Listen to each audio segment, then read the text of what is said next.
ரொம்ப easy bro.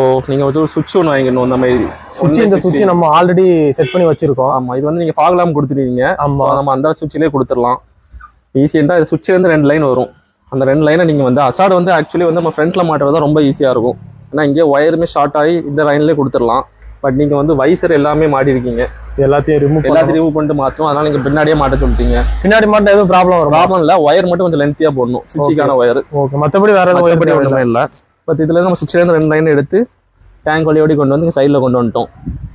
ஓகேவா? சுவிட்ச் லைனை கொடுத்தாச்சு. சுவிட்ச் லைன் தனியாக கொண்டு வந்துட்டோம். இப்போ நமக்கு வந்து மெயின் லைன் கரண்ட் தேவைப்படும். கரண்ட் வந்து நம்ம எதுல இருந்தாலும் எடுக்கலாம். கீ லைன்ல இருந்து வீட்ல எடுக்கலாமா? வீட்ல இருந்து எடுக்க முடியாது ப்ரோ. அப்படியா? ஆமா. Okay okay. சாவி லைன்ல இருந்து எடுக்கலாம். இல்ல டைரக்டா பேட்டரி லைன்ல இருந்து எடுக்கலாம். இந்த லைன்ல இருந்து எடுக்கலாமா ப்ரோ? அதுல இருந்து எடுக்க முடியாது ப்ரோ. கீ லைன்னா உள்ள ஓடுது. நகைச்சுவை வந்து பெற பண்ணிக்கோங்க. சரி, ஓகே ப்ரோ. ஓகே, கோவப்படாதீங்க.